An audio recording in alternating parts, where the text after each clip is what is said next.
He left the battlefield believing he had buried his best friend in fire.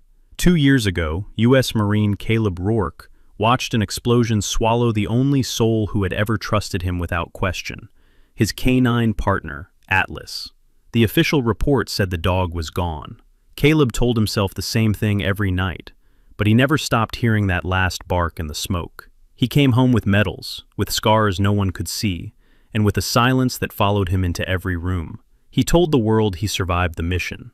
What he never admitted was this: he felt like the one who didn't deserve to. Then, on a frozen Montana highway, during a blinding snowstorm, a starving German shepherd lifted its head at a bus stop and looked at him like it had been searching for him all along. What if the one you thought you failed never stopped fighting to come back to you? Would you believe it was a miracle or a second chance? If you believe loyalty never dies, type faith in the comments. And don't forget to like, subscribe, and share this story with someone who still believes in redemption. Bozeman, Montana carried a kind of winter that did not shout. It settled. It pressed its cold hands against the windows of small homes and stayed there. Snow clung to the rooftops like unfinished sentences. The mountains in the distance stood quiet and immovable, their white peaks reflecting a pale January sun that never quite warmed the town. Caleb Rourke preferred it that way. He preferred the cold. It matched the inside of him. 2 years after the failed mission in Helmand Province, the former U.S. Marine gunnery sergeant lived in a narrow, one-story rental house at the edge of Bozeman. The paint peeled near the porch rail. A single tire swing hung motionless from a skeletal cottonwood tree that no child had touched in years. Caleb rented it because it was cheap, and because no one asked questions out there. At 34, he had the build of a man who had once been unbreakable. Broad shoulders, solid forearms, the kind of posture that had once commanded rooms without effort. But now, his shoulders curved forward slightly, as if bracing against a weight no one else could see. His hair, once regulation short and sharp, had grown uneven at the edges. He cut it himself with a pair of clippers in the bathroom mirror. His jaw remained clean-shaven, not out of discipline anymore, but habit. Habits were easier than decisions. The scar near his right temple, thin and pale, ran down into his hairline. Most people never noticed it. They noticed his eyes, steel gray, alert, always measuring exits. But now, there was something else in them. Avoidance. The main timeline. During the day, Caleb worked at Hanson Agricultural Repair, a low-roofed metal shop on the outskirts of town that smelled of diesel, oil, and cold iron. The owner, Marcus Hanson, was a thick-handed man in his late 50s, with a square beard and permanent grease under his nails. Marcus had grown up on a wheat farm and never left Montana. He spoke in short, practical sentences and did not pry. That was why Caleb tolerated him. "You tighten that bolt like it owes you money," Marcus once said with a half-smile. Caleb had tightened it without responding. He fixed irrigation engines, tractor transmissions, snowblower motors, things that broke and could be repaired with torque and patience. Machines made sense. They failed for mechanical reasons, not moral ones. Caleb did not attend the local Marine Corps League meetings.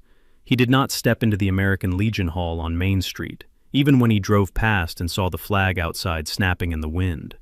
He had stopped wearing the Marine ring on his right hand. When Marcus once asked casually, "You ever miss it?" Caleb replied without looking up, "No." He did not elaborate, because what he missed was not the Corps. He missed one bark, one decision, one step he had not taken. The psychological logic. Survivor's guilt is rarely loud. It is quieter than that. It sounds like, "You should have stayed. You should have turned back." Leaders don't leave anyone behind. The official report had said the structure was unstable. Secondary explosions likely. Immediate withdrawal necessary. Caleb had heard the order in his headset. He had obeyed. Atlas had been on the other side of the collapsing wall. There had been one bark, short, alive. Caleb had turned toward it, and then he had turned away. That single pivot replayed every night. The sub-timeline. At home, Caleb kept the lights dim. The house had 2 bedrooms. He used one. The other remained empty except for a metal footlocker at the back of the closet. Inside that footlocker lay a wooden box. Inside the wooden box lay Atlas's collar. Black tactical nylon, frayed near the buckle. the metal tag slightly dented. Caleb had brought it home folded inside his sea bag after the debrief. He had placed it in the box. He had never opened it again. Not once. The drawer of his bedside table remained locked. Sometimes, in the quiet between midnight and morning, he could swear he heard the faint clink of metal against wood, but he never reached for the key. Hope would have been more dangerous than grief. Ethan Cole. Ethan Cole was the kind of man who still believed in bridges. 32. Lean build, brown hair that fell into his eyes when he forgot to cut it. A former communications specialist from Caleb's unit, Ethan had returned to civilian life with a degree in information systems and a stubborn optimism that annoyed most people who carried scars. Ethan lived in Colorado Springs now. He had sent Caleb 13 emails over 2 years. The first few had been short. "You good? Call me when you can. We're not supposed to carry it alone." Later ones were longer. I pulled some archived files. There were inconsistencies in the recovery timeline. There were tracks reported outside the perimeter. They closed the file fast. Caleb never replied. He read every email, then deleted them. Not because he did not care, but because if Ethan was right, if there was even a fraction of a chance, it would mean Caleb had not only lost Atlas, it would mean he had stopped looking. The offer. 6 months ago, the Department of Defense had sent him a formal invitation to participate in a retired military working dog adoption program. They matched handlers with canines aging out of service. The email had been polite, respectful. "You would be an ideal candidate." Caleb had stared at it for a long time. The thought of another German shepherd, another pair of intelligent amber eyes, looking to him for command. It felt like betrayal. Atlas was not replaceable. Atlas was not a chapter. Atlas was a sentence that had been cut short. Caleb declined without writing an explanation. The physical manifestation. Caleb ran every morning before sunrise, not because he loved running, but because exhaustion dulled the edges. Snow crunched beneath his boots as he moved through quiet residential streets. Breath visible, pulse steady. He ran past dog walkers, past golden retrievers tugging leashes, past a boy teaching a husky to sit. He never slowed. He never looked twice. Until one morning, a German shepherd, young, glossy coat, alert posture, barked from across a fenced yard. Caleb's stride faltered, for a fraction of a second, then he kept running. The night routine. At 9:40 p.m., Caleb turned off the television. At 9:45, he checked the lock on the front door. At 9:47, he stood in front of the bedside table. Every night, his fingers hovered near the drawer. The key hung on a nail by the wall. He never touched it. He told himself he was preserving memory. The truth was simpler. If Atlas was gone, then Caleb's guilt remained justified. If Atlas had somehow survived, then Caleb had abandoned him, and that version of reality was worse. Marcus notices. One evening, as snow fell thick and sideways against the shop windows, Marcus leaned against the workbench and watched Caleb torque down a cylinder head. "You know," Marcus said slowly, "my brother came back from Fallujah different." Caleb did not respond. He wouldn't come to Thanksgiving for 3 years, said he didn't deserve to sit at the table. Caleb tightened the bolt further than necessary. Metal creaked. "Thing is," Marcus continued, "he didn't stop being family just because he thought he failed." Caleb stood upright. "Did he lose someone?" he asked flatly. Marcus paused. "Yeah." Caleb nodded once, then returned to work.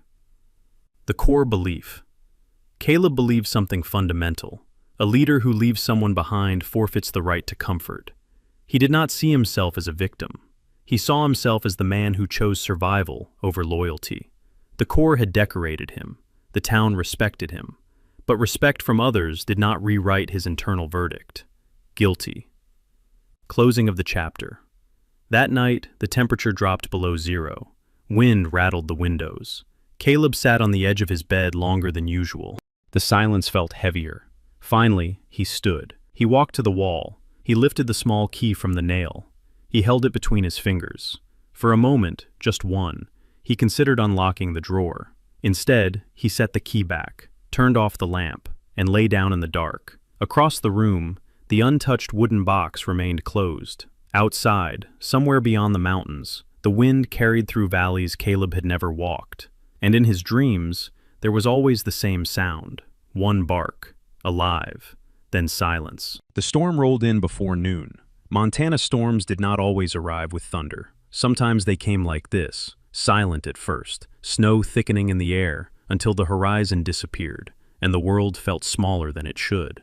Highway 191 stretched white and nearly empty, the asphalt swallowed under drifting snow. The sky was a flat sheet of gray, pressing low over the Gallatin Valley. Caleb Rourke drove his aging Ford pickup with both hands steady on the wheel. The heater rattled. The windshield wipers moved in a tired rhythm, pushing aside flakes that returned almost instantly.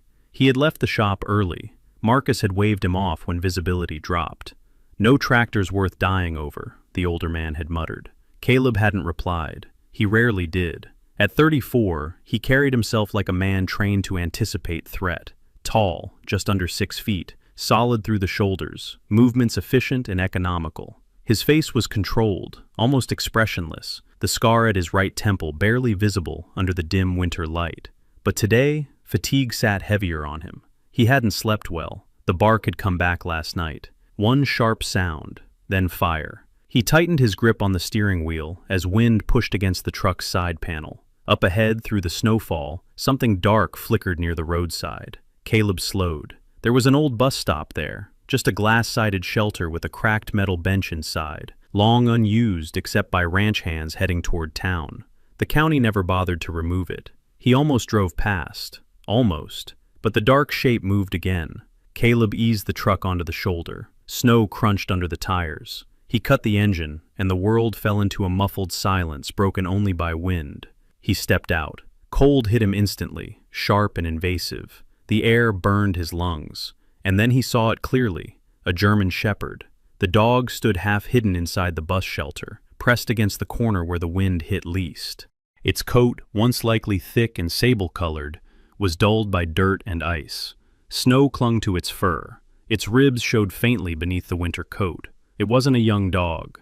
4, maybe 5 years old. Old enough to have seen things. Its ears were upright, but not rigid. Its posture was alert, but depleted.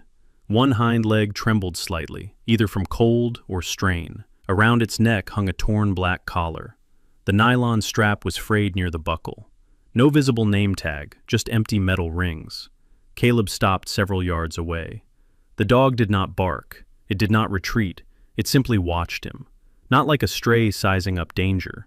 Not like a pet expecting rescue. It watched him like it was calculating something. Caleb exhaled slowly. "Easy," he said automatically. His voice came out lower than he intended. The dog's head tilted, not dramatically, just a subtle shift. Something inside Caleb tightened. He took a cautious step forward.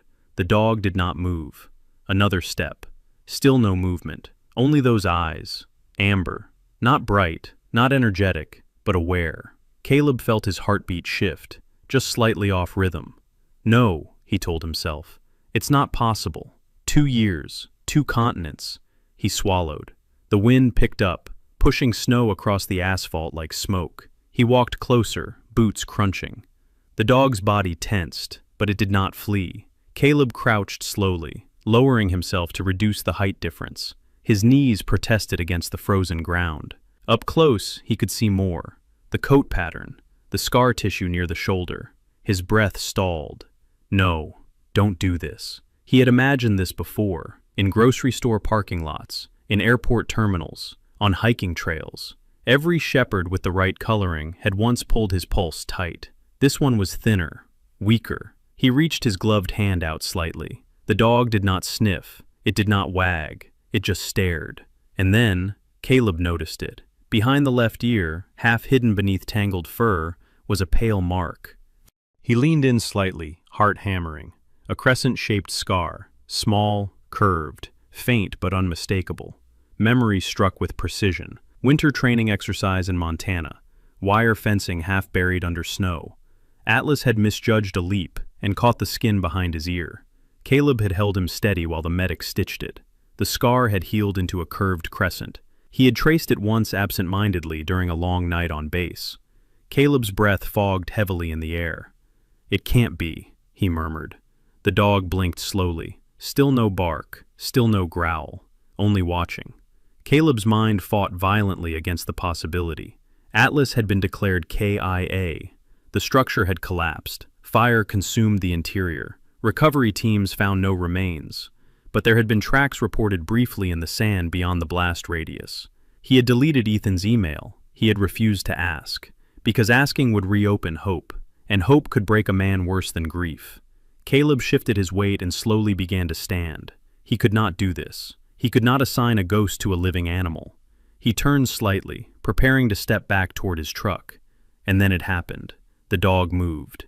Not toward him, not away. It lifted its front right paw, just slightly, hovering, a small, restrained motion, as if reaching. Caleb froze. That gesture. Atlas had done it during patrol debriefs. When Caleb's tone shifted, when tension crept into his voice, Atlas would subtly lift a paw and rest it against his thigh. Not trained, not commanded. A habit formed in quiet moments. A check-in. Caleb's vision blurred for a second. He turned back slowly. The dog lowered its paw, still watching. Caleb's throat tightened painfully. He swallowed hard. "Atlas?" he whispered. The name felt foreign after 2 years of silence. The dog's ears twitched. It did not bark. It did not leap. It simply shifted its weight and took one uncertain step forward. Its back leg faltered slightly. Another step. Closer now. Caleb's knees weakened, but he did not fall. He extended his hand again, this time without thinking. The dog approached within arm's reach. The scent hit him. Faint, dirty, cold, but underneath, familiar. Gun oil, leather, metal. Caleb's fingers hovered inches from the dog's neck. The torn collar brushed his knuckles. He gently moved aside a clump of fur near the buckle. Underneath the frayed strap, faint but still visible, was the indentation where a military ID tag had once rested. Caleb's chest caved inward. No miracles, no dramatic music, just recognition unfolding piece by piece. The dog stepped closer and, slowly, deliberately, placed its front paw against Caleb's knee. The same way, the exact same way. Caleb let out a broken breath that became something dangerously close to a sob. He lowered his forehead until it almost touched the dog's. "You survived," he breathed. The dog did not wag wildly. It did not whine. It simply leaned forward slightly, weight trembling.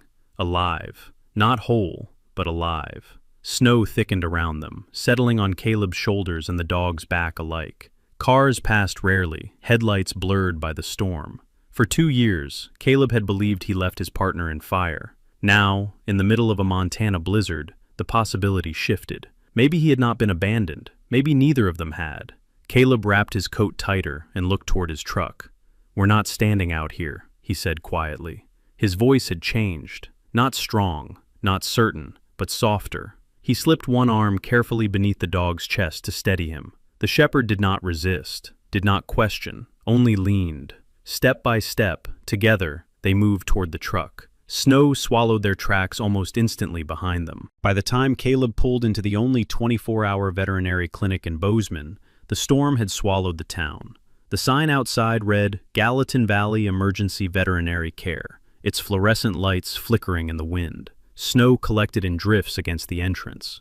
Caleb stepped out and rounded the truck carefully. The German shepherd in the passenger seat was breathing shallowly now, condensation fogging the window. Up close under better light, the dog looked worse than he had at the bus stop. Fur clumped with dirt, a faint tremor in the hindquarters, weight far below what a trained working dog should carry. But the eyes remained steady, watching Caleb. "Stay with me," Caleb murmured, though he did not know if he was speaking to the dog or to himself. Inside, warmth hit them instantly. A young veterinary tech rushed forward. She was in her mid-20s, petite, with dark hair pulled into a messy bun, and sharp brown eyes that moved quickly over the shepherd's frame. "My name's Lily," she said, voice efficient but not cold. "We'll take him back." She didn't ask if it was Caleb's dog. She simply assumed. Caleb followed as they moved through double doors into a clinical room washed in white light. Moments later, Dr. Naomi Adler entered. Dr. Adler was in her early 40s, tall and lean, with silver threading her dark hair. Her posture was upright, precise, but her expression carried quiet warmth. She had the steady gaze of someone who had seen both miracles and endings, and did not dramatize either. "You brought him in during a rough night," she said calmly, already examining the dog. Caleb stood stiffly near the wall. He was at a bus stop. Naomi's brow lifted slightly, but she didn't comment. She began assessing. The shepherd did not snap or resist. He allowed her to check his pupils, palpate his abdomen, examine his gait. "That's unusual," Naomi murmured. "What is?" Caleb asked. "His tolerance. Most strays don't trust this quickly." Caleb didn't answer. Naomi ran her fingers gently behind the dog's left ear. She paused. "There's a scar here," she said. Caleb swallowed. "Yeah." Naomi moved to the shoulder region, brushing aside fur. Then she inhaled softly. "This isn't recent." Caleb stepped forward. "What?" "Burn scarring," she replied. "Old. Severe. He survived something significant." Caleb felt the room tilt slightly. Naomi ordered imaging immediately. When the X-rays illuminated across the screen, the silence deepened. "There," Naomi said, pointing. Along the rib cage, faint but visible, were irregularities. "He had multiple rib fractures," she explained. "They healed. Not perfectly, but they healed." Caleb stared. Naomi zoomed in further. And here, near the upper thoracic area, barely noticeable, was a tiny opaque fragment. "Metallic foreign body," Naomi said. "Small, embedded, encapsulated by scar tissue. His body walled it off. Shrapnel." Caleb's hands tightened into fists. Naomi met his eyes carefully. "This dog survived an explosion." The words hung heavy between them. Caleb's throat worked as he tried to speak. "That's not all," Naomi continued. "See the pattern of burn tissue near the shoulder blade? It matches high-temperature flash exposure. Flash, collapse, fire." The shepherd shifted slightly on the table but did not whine. Caleb stepped closer now. Up close he could see it more clearly, the faint discoloration under the coat. Atlas had been swallowed by fire and had walked out. "How long?" Caleb managed. 2 years, give or take, Naomi said, based on healing progression. The timeline aligned perfectly. There was no miracle here, no mystical survival, just physiology and will. Naomi removed her gloves slowly. "Do you know his history?" Caleb nodded once. "He was a Marine K9. Naomi's expression softened, not with surprise but with recognition. "That explains the discipline," she said. Ethan arrives. The clinic door burst open 30 minutes later. Snow followed a tall man inside. "Caleb!" The voice was unmistakable. Ethan Cole stood there, wind-chapped and breathless. He looked older than Caleb remembered, thin lines around his eyes, hair shorter now, but still falling slightly out of place when he forgot to style it.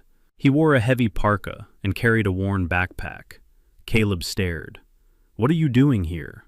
Ethan stepped forward, eyes moving instantly to the shepherd on the table. "That's him," he breathed. Naomi glanced between them but allowed space. "I was driving up," Ethan continued. "I tried calling. You didn't answer." Caleb's jaw tightened. "How did you know?" Ethan exhaled sharply. "Because I've been digging." He pulled a folded stack of printed documents from his bag. "For 3 months." The logical chain. They moved into a quieter consultation room. Snow battered the windows, but inside facts assembled themselves. Ethan laid the papers out across the table. 48 hours after the blast, he began, voice steady but intense, a reconnaissance team returned. They reported blood tracks leading away from the collapse zone. Caleb's pulse quickened. "I told you that," Ethan said, "but I didn't know the rest then." He flipped to another page. A local Afghan unit operating near the perimeter found a severely injured military dog approximately 2 kilometers from the site. They transferred him to a nearby U.S. forward operating base. Caleb's breath caught. He was alive. "Yes," Ethan nodded firmly. "But evacuation was chaotic. The next year was worse. Withdrawal operations, asset transfers, reclassifications." He tapped a highlighted paragraph. His microchip was damaged, likely from heat exposure, the ID code unreadable. Naomi leaned slightly closer. "So he couldn't be digitally matched to his handler?" "Exactly," Ethan said. "With no functioning chip and incomplete paperwork, he was listed as an unknown military working dog." Caleb's vision sharpened unnaturally. They sent him home under the General K9 repatriation program. But because his ID was compromised, he was placed into a transitional holding facility in Wyoming. Wyoming. bordering Montana, close enough to run. Ethan's jaw tightened. 3 months ago, I traced the reclassification file. It had been misfiled under a secondary logistics archive. I was on my way here to tell you when I got word from the facility. Caleb didn't need to ask. He escaped, Caleb said quietly. Ethan nodded. 2 weeks ago. They assumed he was too weak to travel far, but working dogs don't think like house pets. Caleb closed his eyes briefly. 2 years of guilt. And Atlas had been trying to survive. Not just the blast, but bureaucracy, paperwork, mislabeling, forgotten codes. Naomi spoke gently. His injuries matched that timeline. He endured the explosion, he endured recovery, and he endured being displaced. Caleb looked through the glass at the shepherd lying quietly under observation. Atlas had not been lost in fire. He had been lost in systems, lost in misclassification, lost in human error. And yet, he had crossed a state line. He had found his way north, toward Montana, toward home. The emotional impact. Caleb stood slowly. His hands were steady now, but not from control, from something else. Atlas had survived, not because Caleb abandoned him, but because he had fought, and because somewhere in the chaos of 2 countries and 2 governments, the connection had not broken. Ethan stepped beside him. I wasn't going to let it stay buried, he said quietly. Caleb glanced at him. For 3 months? Ethan gave a small nod. You don't get to carry this alone. Caleb didn't answer, but for the first time in 2 years, the verdict inside him shifted. Not absolved, not yet, but cracked. Through the clinic window, the storm began to thin. Snow still fell, but lighter now. Atlas lifted his head slightly from the exam table. His eyes found Caleb again. Not confused, not searching, recognizing. The storm cleared by morning. Bozeman woke under a sky scrubbed pale blue, the snowbanks glittering in brittle sunlight. Plows had carved narrow lanes along Main Street, and ranch trucks moved cautiously through intersections, where ice still clung like unfinished business. Inside Gallatin Valley Emergency Veterinary Care, the air smelled faintly of antiseptic and warmed metal. Atlas was resting. Not sedated, just exhausted. Caleb stood near the glass partition, separating the observation ward from the hallway. His reflection overlapped the dog's body on the other side. Broad shoulders slightly hunched, jaw tight, eyes that had seen too much and trusted too little. He had not gone home. Ethan sat on a plastic chair nearby, elbows on knees, scrolling through files on his tablet. You need coffee, Ethan muttered without looking up. Caleb ignored him. He was watching Atlas breathe. Each rise of the rib cage felt like evidence, not of survival, of persistence. Dr. Naomi Adler approached quietly, holding a thin file folder. He's stable, she said. Caleb nodded once. He's dehydrated and underweight. But the bigger story isn't medical. She gestured toward her office. Caleb followed. The pattern of return. Naomi closed the door gently. I reviewed the intake documents from the Wyoming Transitional Facility, she began. Ethan straightened in his chair. Naomi laid a small regional map across the desk. The facility sat in Cody, Wyoming, roughly 160 miles south of Bozeman. There were 2 escape reports in the past year, she continued. Both working dogs. Both attempted to travel north. Caleb's brow furrowed. North? He asked. Yes, Naomi tapped the map. Working K9s, especially military-trained shepherds, have extraordinary spatial memory and scent memory. Ethan leaned forward. Meaning? Naomi met Caleb's eyes. Meaning this dog didn't wander randomly. She traced a route north along Highway 120, then through mountain passes and rural corridors. Atlas was trained in Montana before deployment, correct? Caleb nodded slowly. Winter warfare training, Bridger Range. Naomi gave a small nod. Environmental imprinting is powerful in working dogs. The smells of snow, pine resin, diesel, leather oil, these become embedded in long-term memory. Caleb stared at the map. Atlas hadn't just headed north. He had followed familiarity. He didn't run toward Montana, Naomi said gently. He ran toward recognition. The room fell quiet. He was looking for you. A memory replayed. 2 winters before deployment. The Bridger Mountains had been buried under heavy snow. Caleb remembered the crisp air, the sharp scent of pine and frost. Atlas had been younger then, leaner, muscles coiled with raw strength, his coat thick and glossy, his eyes bright with alert curiosity. Caleb had run drills across frozen terrain, long-distance tracking exercises, reinforced scent recall protocols. At night, Atlas would lie near the heater in the temporary barracks cabin. Caleb had rested a hand on his flank absent-mindedly while reviewing mission notes. That cabin sat less than 50 miles from where they stood now. Atlas had learned Montana before he learned war. The geography of loyalty. Ethan pulled up satellite images on his tablet. "I checked terrain routes," he said. If he escaped Cody, Wyoming and moved north, he'd have to navigate ranch land, minor highways, and river crossings. Caleb's eyes narrowed. "That's winter terrain." "Yes, and he was already injured." Ethan nodded. "That's why it makes sense." Caleb blinked. "What?" "Working dogs return to their handler under stress," Ethan said quietly. "Not to comfort, to re-establish command structure. It's instinct." Naomi added, "He wasn't heading toward civilization. He was heading toward a memory." Caleb leaned back slightly. Atlas had not ended up at a random bus stop. He had reached Bozeman, the exact town Caleb had been living in for 2 years. Caleb's stomach tightened. Atlas had followed something invisible, a scent buried under snow, a trace of diesel oil from the same kind of truck, the faint combination of gun oil and leather gloves, the human scent he had known for years. Caleb Rourke. A new character, Sheriff Rowan Blake. There was a knock on the office door. Naomi opened it to reveal a tall man in a sheriff's winter uniform. Sheriff Rowan Blake stood broad-shouldered in the doorway, hat tucked under one arm. He was in his late 40s, weathered skin from years in mountain wind, gray threaded through his dark beard. His eyes were steady but not intrusive. "Dr. Adler," he said with a polite nod. Then he noticed Caleb. "You the one who found the shepherd?" Caleb stood. "Yes, sir." Blake stepped inside. "We've had reports for about a week now. Ranchers spotted a large shepherd moving north, avoided livestock, avoided roads when possible." He looked at Caleb thoughtfully. "Didn't behave like a stray." Ethan exchanged a glance with Naomi. "Any incidents?" Caleb asked. Blake shook his head. "No aggression, no scavenging, just movement."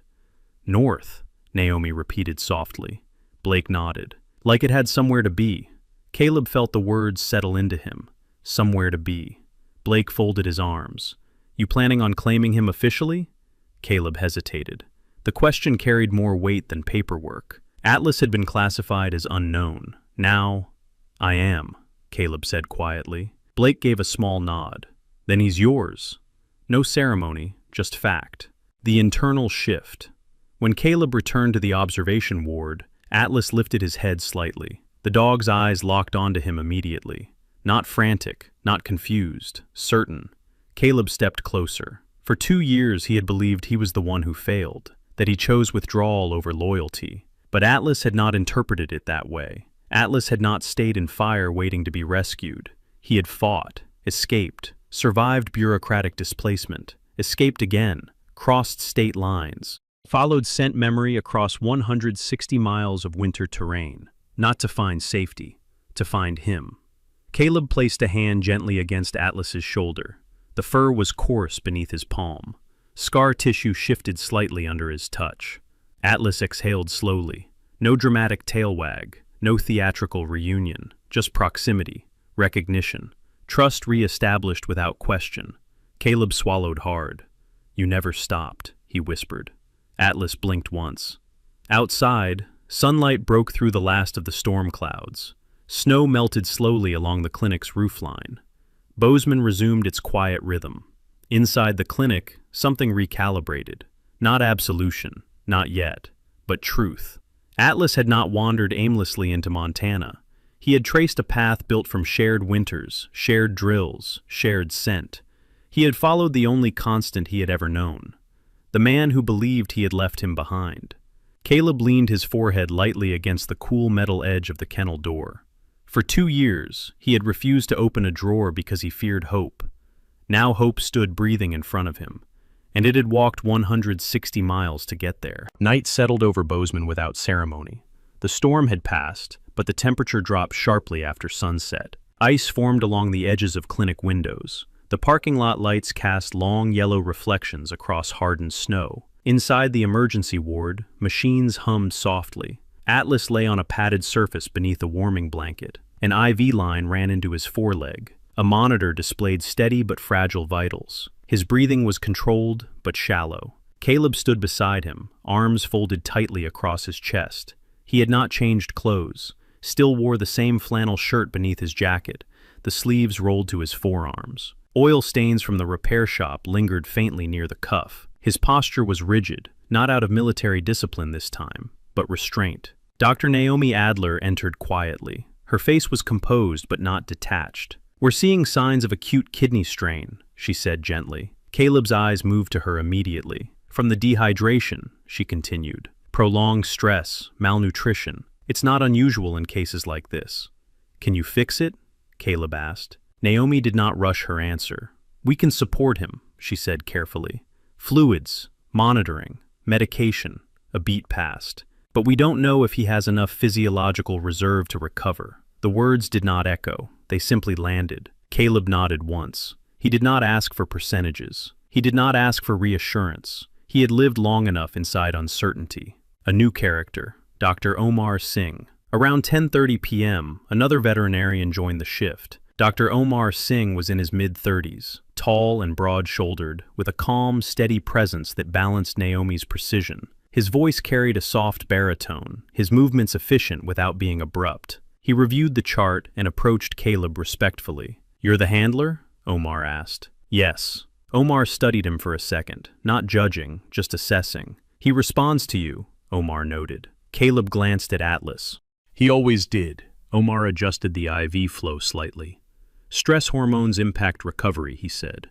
"Cortisol, adrenaline, but so does familiarity." Caleb's brow furrowed. "Meaning?" "Neural pathways," Omar explained. "Working dogs form strong associative memory links. Familiar commands can stimulate regulated responses, lower heart rate, stabilize breathing." "Not magic, neurology." Caleb nodded slowly. "I won't promise you an outcome," Omar added quietly, "but presence matters." The waiting. The clinic grew quieter as midnight approached. Ethan had offered to stay, but Caleb sent him back to the motel. "You've done enough," Caleb said. Ethan hesitated. "You sure?" Caleb nodded. This part he needed to face alone. He pulled a metal chair closer to Atlas's kennel. For a moment, he just watched. Atlas's chest rose and fell steadily, though not strongly. The burn scar near his shoulder shifted beneath thin fur. The embedded fragment under his skin had not moved in 2 years. The body remembered. The mind remembered. Caleb exhaled slowly. He had never prayed much. Not in Afghanistan, not after. He didn't start now. Instead, he leaned forward, forearms resting on his knees. "I should have turned back," he said quietly. Atlas's ear flicked once. Caleb stared at the floor. "They gave the order to withdraw." His jaw tightened. "I told myself I'd circle back after perimeter cleared." He swallowed. "But I didn't." The monitor beeped steadily. "I thought you were gone." Silence. "I told myself it was out of my control." His voice dropped lower. "But leaders don't get that excuse." Atlas's breathing shifted slightly. Not weaker, just aware. Caleb leaned closer. "You found a way out," he said. "Through fire, through rubble." His hand hovered above the kennel door, not quite touching. "And I found a way to stop looking." The confession settled into the room like cold air. For 2 years, he had never spoken that sentence aloud. Not to Marcus, not to Ethan, not even in his own head. "I thought if I didn't hope," he continued, "it wouldn't hurt." Atlas's ear moved again, slightly more deliberate this time. Dr. Omar, standing at a distance, glanced at the monitor. Heart rate, slightly elevated earlier, now trending down. Caleb's eyes shifted upward toward Atlas's face. "You remember this?" he asked quietly. He straightened slightly in his chair. Old instinct returned, not forced, just familiar. He spoke the operational code used during high-risk movement drills. "Echo 3. Atlas's eyes fluttered. Another command. Hold! A faint tightening along the dog's jaw. The monitor line steadied further. Caleb leaned closer. Advance. Atlas's breathing synchronized slightly with Caleb's own rhythm. Omar stepped forward subtly, checking readings. Heart rate, stabilizing. Respiratory rate, improving. No spike, no dramatic surge, just alignment. Neural familiarity activating parasympathetic response. Not miracle, memory. Caleb's throat burned. You always listened, he murmured. Atlas shifted his head weakly, angling slightly toward Caleb's voice. Caleb placed his palm gently against the kennel's metal frame. You didn't stop searching, he said softly, and I didn't stop missing you. The words were simple, unadorned, true. The monitor beep softened into a more regular rhythm. Omar nodded once to Naomi across the room. She approached slowly. Keep talking, she said quietly. Caleb hesitated only a second. Then he did something he had avoided for 2 years. He told the full story. The blast came from the east wall, he said. You pushed the suspect down before detonation. His voice steadied. You bought us time. Atlas's ear flicked again at the tone. I heard you bark. Caleb's jaw tightened, but he did not break eye contact. And I turned. He inhaled sharply. And I turned away. The words hurt, but they were clean, honest. The monitor did not spike. It did not crash. It simply held steady. Atlas's breathing deepened slightly. Caleb leaned closer until his forehead nearly touched the kennel bars. I'm here now, he whispered. Not plea, not demand, just fact. The shift. Around 2:15 a.m., the IV fluids began to take effect. Urine output improved slightly. Kidney markers on the rapid panel showed marginal but measurable response. Naomi reviewed the results carefully. It's early, she cautioned, but he's responding. Caleb nodded without speaking. Atlas opened his eyes briefly, not fully alert, but aware. Caleb gave one final command in a low, steady tone. Stand down. Atlas's ears settled. His breathing slowed into a sustainable rhythm. No surge, no cinematic breakthrough. Just stabilization. Caleb exhaled for what felt like the first time in hours. He did not thank God. He did not celebrate. He simply remained seated, present. Closing of the chapter. Dawn crept over the Bridger Mountains. Soft gray light filtered through the clinic windows. Bozeman began to stir again. Coffee shops unlocking doors, plows scraping ice. Inside the ward, Atlas slept. Vitals stable. Kidney function uncertain, but fighting. Caleb sat beside him, shoulders no longer rigid. He did not ask for guarantees. He did not bargain for miracles. He had said what he needed to say. The guilt that once defined him had shifted, not erased, but shared. Atlas had heard his voice, and his body had responded, not because of magic, but because the bond had never dissolved. The night had not decided survival. It had decided truth, and that was enough, for now. Morning light spilled gently across the snow-covered rooftops of Bozeman, turning the world pale gold. Inside the veterinary clinic, Atlas was resting, weak but stable. The IV line had been reduced. His breathing remained measured. The crisis of the night had passed, though recovery would take time. Caleb stood outside the observation room with a paper cup of coffee gone cold in his hand. He hadn't slept, but the exhaustion in him felt different now. Not hollow, not collapsing, just heavy. Ethan arrived shortly after sunrise, carrying a folder thicker than the night before. He looked like a man who hadn't slept either. His brown hair was damp from melting snow. Dark circles lined his eyes. But there was urgency in him, controlled, deliberate urgency. You ready? Ethan asked quietly. Caleb glanced once toward Atlas through the glass, then nodded. They moved into the same consultation room where the map had been laid out the night before. Sheriff Rowan Blake stood near the door this time, arms folded loosely. He had returned not as authority, but as witness. Ethan placed the folder on the table. I didn't want to bring this up last night, he said. You had enough to process. Caleb sat down slowly. His posture was straight, Marine-trained reflex still embedded in his spine. But there was something less guarded in his expression now. What is it? he asked. Ethan opened the folder.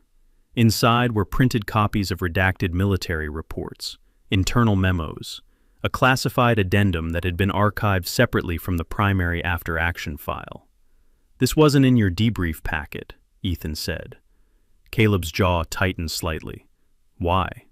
"Because it was attached to a separate explosive ordnance analysis," Ethan replied. He slid a page forward. 40 seconds before the primary detonation, Atlas alerted. Caleb's eyes moved across the text. Alerted how? "Secondary scent detection," Ethan said. "IED signature." Caleb's breath stalled. "That's not possible," he murmured. Ethan shook his head slowly. "It is." He tapped a highlighted line. Atlas engaged forward. Triggered pressure shift on buried secondary device. The room grew quiet. Sheriff Blake lowered his arms slightly, listening without interrupting. Ethan continued. The insurgents had planted 2 devices. The first detonated against the east wall. The second was positioned along the team's fallback route.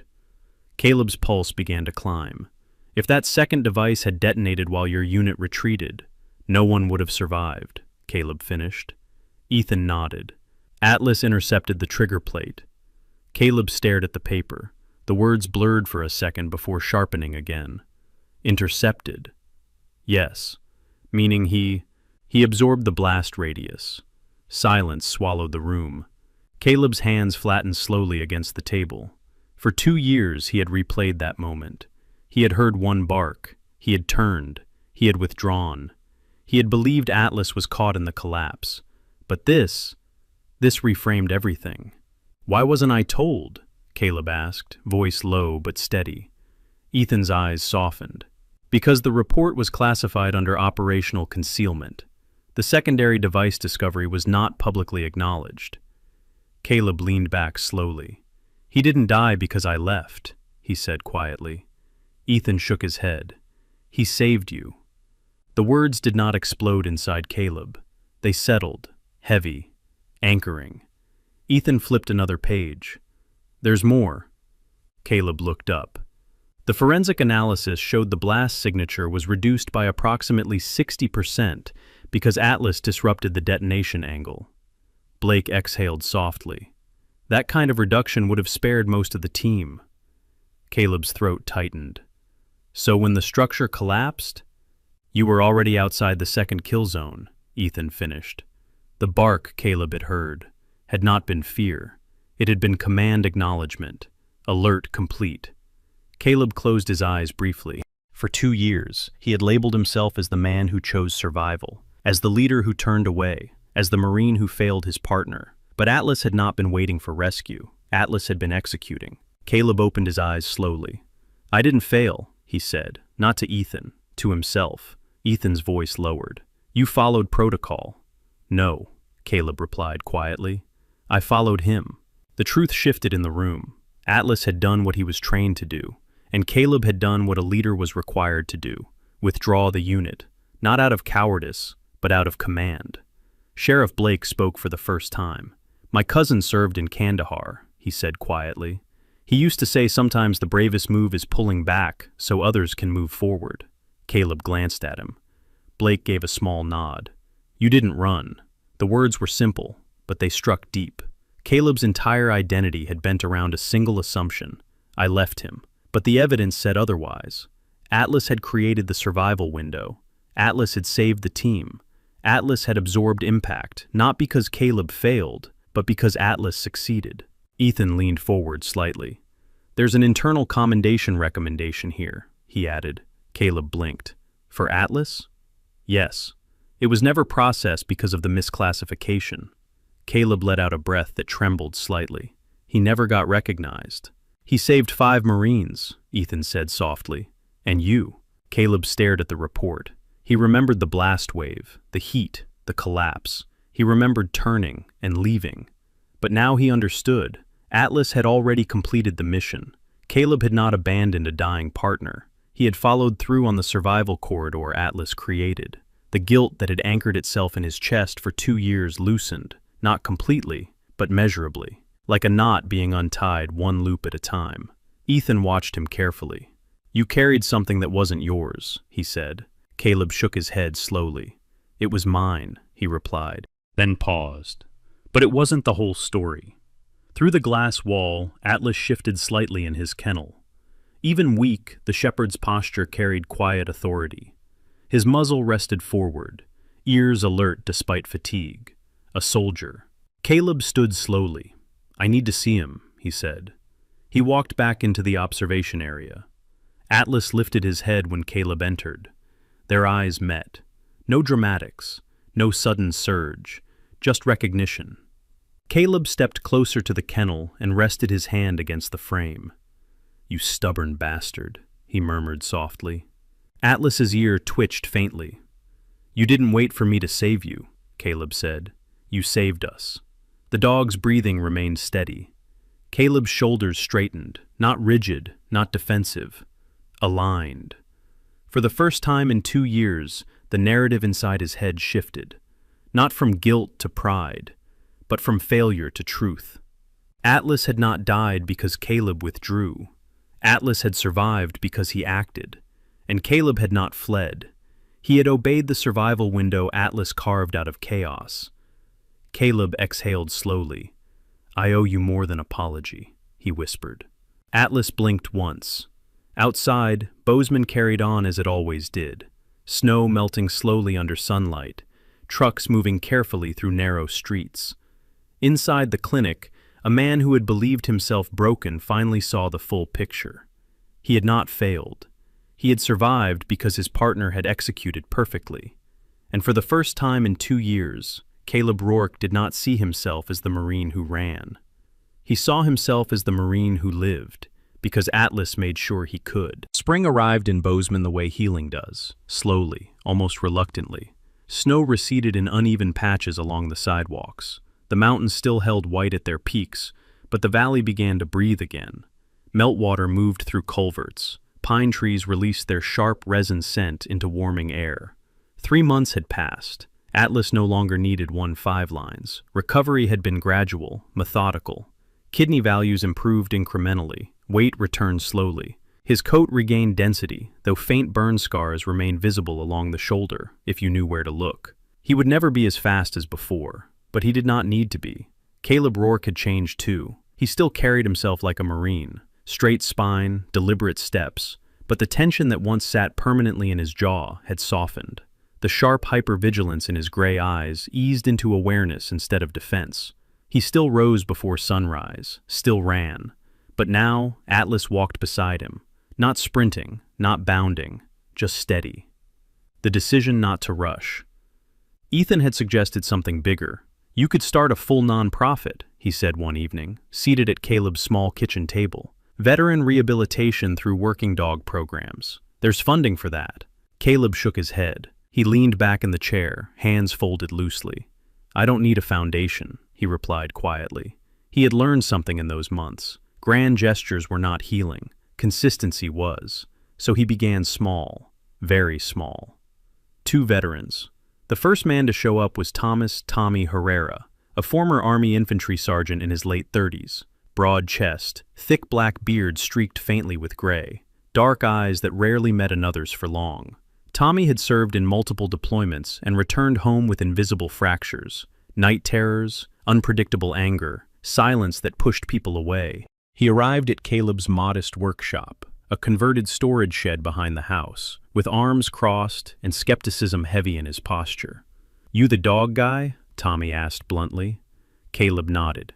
Marine. Tommy's jaw shifted slightly. Army. They shook hands. No speeches, no pity. Atlas sat quietly nearby, observing. The second veteran was Elliot Brooks, younger, 27, with pale, freckled skin and nervous energy that manifested in constant hand movement. Former combat medic. He had lost 2 friends during an extraction mission and blamed himself for not stabilizing them faster. Elliot spoke quickly, eyes darting often. I don't really know if this'll work, he admitted during the first session. Caleb didn't offer reassurance. We're not here for miracles, he said simply. Atlas shifted slightly beside him. The sessions began with structure, basic commands, leash handling, grounding exercises through repetition. Ethan joined as support, his analytical mind translating training cues into understandable steps. Working dogs need clarity, Ethan explained one afternoon. So do people. Tommy snorted faintly. Clarity's not exactly my specialty. Atlas approached Tommy cautiously one morning. Tommy stiffened instinctively. Atlas stopped, waited.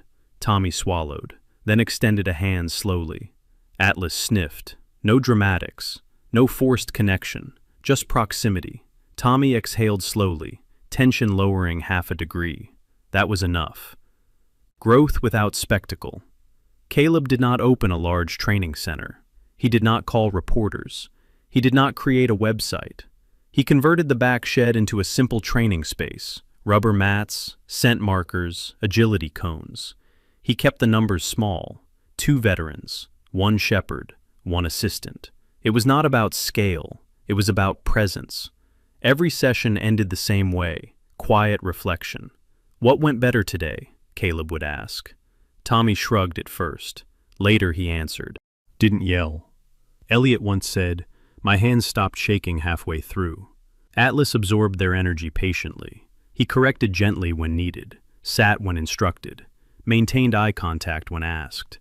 He had lost speed, but he had not lost precision. A new character, Mrs. Lillian Harper. One afternoon, as spring wind moved gently across the valley, an elderly woman approached the yard. Mrs. Lillian Harper was in her early 70s, slight in build but upright in posture. Her silver hair was pinned neatly beneath a soft wool hat. She carried herself with quiet dignity, her eyes kind but perceptive. I've been watching from across the fence, she said with a small smile. Caleb nodded politely. My husband was Navy, she added. He didn't talk much either. She glanced toward Atlas. That dog's got discipline in his bones. Caleb allowed himself the faintest smile. Yes, ma'am. She returned occasionally after that, sitting on a folding chair near the fence, knitting quietly while observing. No intrusion, just presence. 3 months later, Lake Gallatin. Late afternoon sunlight reflected off Lake Gallatin, water shifting gently beneath the wind. Caleb sat on a wooden bench near the shoreline. Atlas rested beside him. The air was crisp, but no longer bitter. Pine scent carried lightly across the water. Tommy and Elliot stood farther down the path, practicing structured walking exercises with 2 rescue dogs Caleb had begun evaluating for future training integration. Ethan leaned against a tree, arms folded loosely, watching with quiet satisfaction. Atlas moved slightly. Then slowly, deliberately, he lifted his front paw and placed it on Caleb's knee. No tremor, no weakness, just contact. Caleb looked down. Atlas's amber eyes met his, steady, present. Caleb rested his hand gently on the dog's shoulder. I thought the war took everything, he said quietly. Ethan glanced up from a distance but did not interrupt. Caleb's voice remained calm. I thought it left me with loss. Atlas's paw remained where it was, but it only stripped away what didn't matter. He inhaled deeply, gaze moving across the water. It left the part that does. Tommy laughed faintly in the distance as one of the rescue dogs tangled his leash. Elliot corrected him gently. Atlas's ears twitched toward the sound, alert but relaxed. Caleb exhaled slowly. For 2 years, he had defined himself by absence, by what he believed he lost. But Atlas had never stopped searching, never stopped executing, never stopped returning. And in that persistence, Caleb found something stronger than redemption. He found permission. Permission to remain. Permission to stay. Permission to build something not from guilt, but from loyalty. He leaned forward slightly, resting his forehead briefly against Atlas's. No more running, he murmured. Atlas shifted closer, weight solid. No shaking, no fear, just certainty. Across the lake, the sun dipped lower, painting the mountains in warm gold. The wind softened, the water steadied. No miracle had occurred. No system had fixed what broke. There had been no dramatic reversal, just a dog who refused to give up, and a soldier who finally understood that survival was not betrayal. It was continuation. Caleb straightened. Tommy approached with a hesitant half smile. Same time tomorrow? He asked. Caleb nodded. Same time. Atlas removed his paw only when Caleb stood. He walked beside him down the gravel path, not leading, not lagging, aligned. And for the first time since the explosion, Caleb did not look back. Some stories do not end with explosions or applause. They end with a quiet truth. A dog who refused to give up, a soldier who finally stopped punishing himself, and a bond that crossed fire, distance, and 2 long years of silence. Maybe the miracle was never about survival. Maybe it was about timing, because sometimes God does not erase the pain. He carries it forward until we are strong enough to understand it. Caleb thought the war had taken everything from him, but what it really left behind was proof that loyalty does not burn away, that purpose does not disappear, that love, once forged in sacrifice, does not forget the way home. If you are carrying guilt tonight, if you believe you failed someone, if you feel like something precious was lost in the fire of your own battles, remember this. What you call failure may have been survival. What you call abandonment may have been protection. And what feels like the end may simply be the long road back. If this story touched you, type faith in the comments. Share this video with someone who needs hope today. Subscribe so you do not miss the next story of courage and redemption. And wherever you are watching from, I pray that God brings you clarity where there is confusion, peace where there is regret, and strength where there is doubt. Sometimes the miracle is not that we were saved, it is that we are still here.